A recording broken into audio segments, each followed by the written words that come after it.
Hi everyone, welcome to GS Kim Academy. So ఈరోజు మనం చెప్పుకోబోయే టాపిక్ ఏంటంటే precision and accuracy and dimensional analysis. So first precision అంటే ఏంటి, యాక్యురసీ అంటే ఏంటి, దాని గురించి మాట్లాడదాం. సో మనం డిఫరెంట్ క్వాంటిటీస్ని మెజర్ చేస్తూ ఉంటాం కదా. సో ఆ పర్టిక్యులర్ క్వాంటిటీకి ఒక ఫిక్స్డ్ వాల్యూ ఉంటుంది, దాన్నే ట్రూ వాల్యూ అంటాం. అండ్ ఆ క్వాంటిటీకి నువ్వు మెజర్మెంట్స్ తీసుకుంటావు కదా, వాటిని మెజర్డ్ వాల్యూస్ అంటాం. సో ఆ మెజర్డ్ వాల్యూస్ ఉండే క్లోజ్నెస్ నే ప్రెసిషన్ అంటాము. అండ్ ఆ మెజర్డ్ వాల్యూకి ట్రూ వాల్యూకి మధ్యలో ఉండే క్లోజ్నెస్ ని ఏమని చెప్తామంటే యాక్యురసీ అని చెప్తాం. So precision and accuracy so ఎలా డిఫైన్ చేస్తామంటే it is the closeness between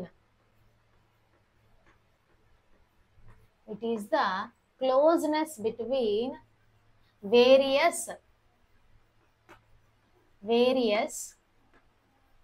measured values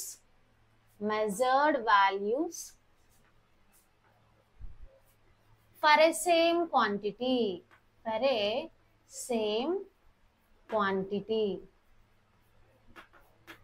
so ఒక పర్టిక్యులర్ క్వాంటిటీకి నువ్వు డిఫరెంట్ మెజర్మెంట్స్ అనేవి తీసినట్టయితే ఆ మెజర్మెంట్స్ ఉండే క్లోజ్నెస్ అని చెప్పేదే మనం ఏమని చెప్తామంటే ప్రిసైజ్ అని చెప్తాం, ప్రెసిషన్ అని చెప్తాం అనమాట.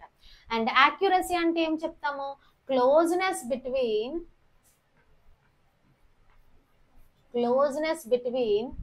Measured value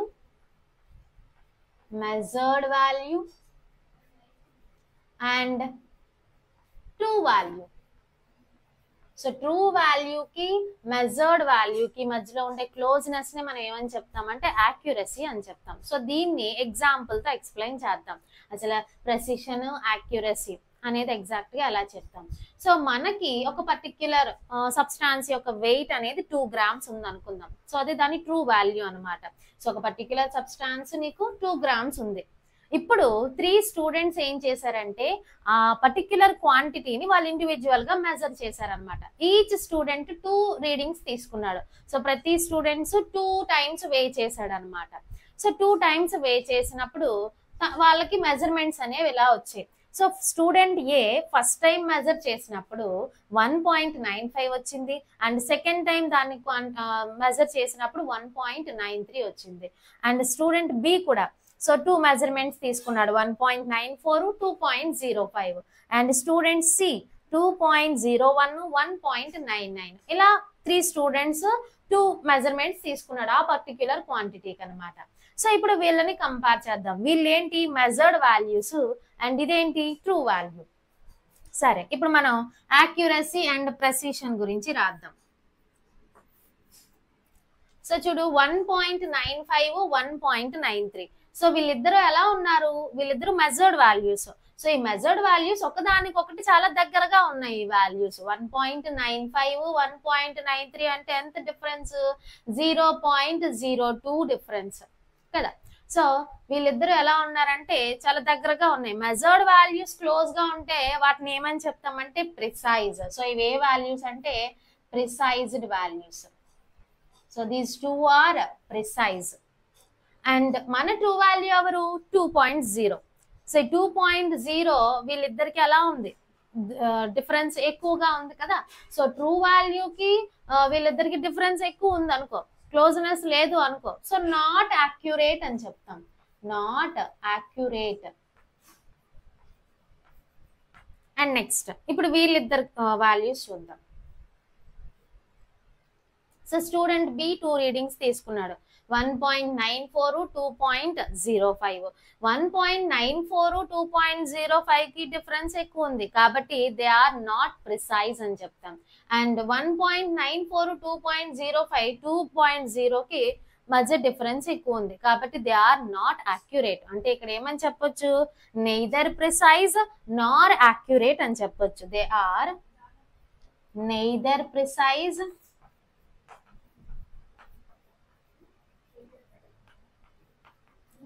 nor accurate. And third one చూద్దాం. స్టూడెంట్ సి తీసుకున్న రీడింగ్స్ ఇవి 2.01, 2 కి దగ్గరగా ఉంది. 1.99, 2 కి దగ్గరగా ఉంది. ఎంత డిఫరెన్స్, 0.01 కదా. సో అంటే ఇక్కడ ఏమని చెప్పొచ్చు, దే ఆర్ యాక్యురేట్. అండ్ ఈ టూ మెజర్డ్ వాల్యూస్ ఎలా ఉన్నాయి ఒకదానికొకటి దగ్గరగా ఉన్నాయి. So they are also precise అని చెప్పొచ్చు. అంటే వీళ్ళిద్దరు ఎవరు?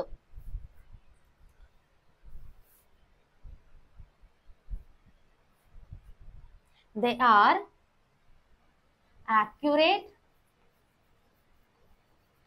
and precise. సో ఈ two values accurate values, precise values అన్నమాట. సో ఇలా మనం ప్రెసిషన్ ని యాక్యురసీని చెప్పొచ్చు. ప్రెసిషన్ అంటే closeness between the measured values, accuracy అంటే closeness between the measured value and true value అని చెప్తాం అన్నమాట. So dimensional analysis, dimensional analysis నే మనం ఏమని చెప్తామంటే unit factor method, unit factor method or factor label method, factor label method. So dimensional analysis నే మనం ఏమని చెప్తామంటే unit factor method or factor label method అని కూడా అని చెప్తాం. అయితే డైమెన్షనల్ అనాలిసిస్ అంటే ఏంటి? సో ఒక పర్టిక్యులర్ క్వాంటిటీని ఒక యూనిట్ నుంచి ఇంకొక యూనిట్ కి కన్వర్షన్ చేసామనుకో దాన్నే డైమెన్షనల్ అనాలిసిస్ అని చెప్తాం. The process of conversion of one set of units into the process of conversion of one set of units into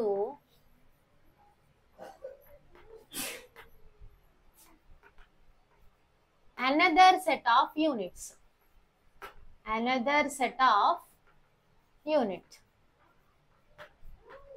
so ఒక పర్టిక్యులర్ క్వాంటిటీని ఒక యూనిట్ నుంచి ఇంకొక యూనిట్ కి కన్వర్షన్ చేసామనుకో దాన్నే ఏమంటామంటే డైమెన్షనల్ అనాలిసిస్ అని చెప్తాం. అయితే for example metre to centimetre, ఓకేనా, metre to centimetre or kilogram to gram or minute to seconds, minute to seconds అంటే మీటర్ ఆర్ సెంటీమీటర్ వీళ్ళు ఎవరికి యూనిట్స్ అంటే లెంత్ కి యూనిట్స్. కిలోగ్రామ్ టు గ్రామ్ ఎవరికి యూనిట్స్ అంటే మాస్ కి యూనిట్స్. మినిట్ టు సెకండ్ వీళ్ళిద్దరు ఎవరికి యూనిట్స్ అంటే టైం కి యూనిట్స్. అంటే నువ్వు ఒక యూనిట్ నుంచి ఇంకొక యూనిట్ కి కన్వర్షన్ చేసినప్పుడు ఆ పర్టిక్యులర్ ఫిజికల్ క్వాంటిటీలో ఎటువంటి చేంజ్ అనేది రాదనమాట. సో ఇక్కడ ఏమని చెప్పొచ్చు అంటే during the conversion, during the conversion the physical quantity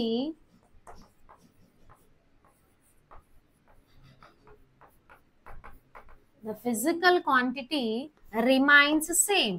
so ఆ పర్టిక్యులర్ ఫిజికల్ క్వాంటిటీలో ఎటువంటి చేంజ్ రాదనమాట. So the physical quantity remains same అని చెప్తాం. సో అయితే ఇక్కడ మనం చిన్న డెఫినేషన్ తెలుసుకోవాలి ఏంటంటే conversion factor. So conversion factor అంటే ఏంటి? సో కన్వర్షన్ ఫ్యాక్టర్ అంటే ఏంటంటే ఫర్ ఎగ్జాంపుల్ నేను చెప్తున్నా ఏంటంటే 1 ఇంచ్, ఓకేనా, 1 inch is equal to 2.54 centimetres. అదేవిధంగా 1 kilogram is equal to 1000 grams అని చెప్తాం. Or 1 litre is equals to 1000 centimetre cube. or 1 liter is equals to 1 decimeter cube. or ఇంకా లేకపోతే 1 minute is equal to 60 seconds, ఓకేనా. or 1 meter is equals to 100 centimeters. అంటే ఇక్కడ నేను ఒక unit నుంచి ఇంకొక యూనిట్ కి రాస్తున్నాను. అలా రాయడానికి వేటిని యూజ్ చేస్తున్నాను? నెంబర్స్ ని యూజ్ చేస్తున్నాను అనమాట. సో ఈ నెంబర్స్ నే ఏమని చెప్తామంటే కన్వర్షన్ ఫ్యాక్టర్ అంటాం. The numbers use it to convert the unit. అంటే ఒక యూనిట్ ని కన్వర్ట్ చేయడానికి నువ్వు యూజ్ చేసే నెంబర్స్ నే ఏమని చెప్తామంటే కన్వర్షన్ ఫ్యాక్టర్ అని చెప్తాం. సో ఇక్కడ ఎలా డిఫైన్ చేస్తామంటే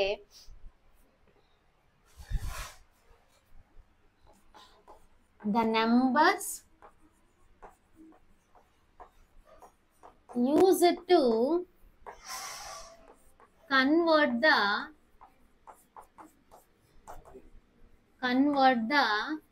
unit is called conversion factor. So దాన్నే మనం ఏమని చెప్తామంటే కన్వర్షన్ ఫ్యాక్టర్ అని చెప్తాం. సరే, అయితే ఈ డైమెన్షనల్ అనాలిసిస్ ని యూజ్ చేసి మనం నెంబర్ ఆఫ్ ప్రాబ్లమ్స్ ని ఈజీగా సాల్వ్ చేయొచ్చు అనమాట. సో ఫర్ ఎగ్జాంపుల్ మనకి క్వశ్చన్ ఇస్తాడు, మెయిన్స్ లో కానీ ఎంసెట్ లో కానీ క్వశ్చన్ అడుగుతాడు. వాడు ఇచ్చే వాల్యూ అనేది ఒక యూనిట్ లో ఉంటది అండ్ నీకు ఆన్సర్ అనేది ఆప్షన్స్ అనేవి ఒక యూనిట్ లో ఉంటది. సో అలాంటప్పుడు నువ్వు ఈ డైమెన్షనల్ అనాలిసిస్ యూజ్ చేసి ఈజీగా యూనిట్ కన్వర్షన్ చేసేవచ్చు అనమాట. అండ్ నెంబర్ ఆఫ్ ప్రాబ్లమ్స్ కూడా మనం ఎలా చేయొచ్చు అంటే సింగిల్ స్టెప్ లో సాల్వ్ చేసేవచ్చు. దేన్ని యూజ్ చేసి? ఈ డైమెన్షనల్ అనాలిసిస్ యూజ్ చేసి. సో ఇప్పుడు కొన్ని ఎగ్జాంపుల్స్ మాట్లాడదాం, ఎలా డైమెన్షనల్ అనాలిసిస్ యూజ్ చేసి ప్రాబ్లమ్స్ సాల్వ్ చేయొచ్చు అనేది, అంటే యూనిట్ కన్వర్షన్ అనేది ఎలా చేస్తాము అనేది చెప్దాం. So first example, a piece of metal is 3 inch long, what is its length in centimetres. అంటే నీకు ఇక్కడ ఫిజికల్ క్వాంటిటీ ఏమి ఇచ్చాడంటే లెంత్ ఇచ్చాడు. సో దానికి 3 inches అని చెప్పాడు. దాన్ని నువ్వు ఎందులో కన్వర్ట్ చేయాలి? సెంటీమీటర్స్ లో కన్వర్ట్ చేయాలి. సో నార్మల్ గా అయితే మనకు తెలుసు 3 inch అంటే 1 inch is equals to 2.54 centimetres అని. అప్పుడు ఏం చేస్తావు? ఈ 3ని 2.54 సెంటీమీటర్స్ తో మల్టిప్లై చేస్తే మనకి వాల్యూ వచ్చేస్తుంది. సో ఇది డైరెక్ట్ కన్వర్షన్ కాబట్టి మనం ఈజీగా చేసేస్తాం. బట్ లార్జ్ కన్వర్షన్స్ వచ్చినప్పుడు మనం సాల్వ్ చేయాలంటే ముందు ఈ సింపుల్ కన్వర్షన్ ని అసలు ఎలా మనం కన్వర్ట్ చేస్తాము అనేది డైమెన్షనల్ అనాలిసిస్ లో నేర్చుకుందాం. సో మనకేం తెలుసు? So we know that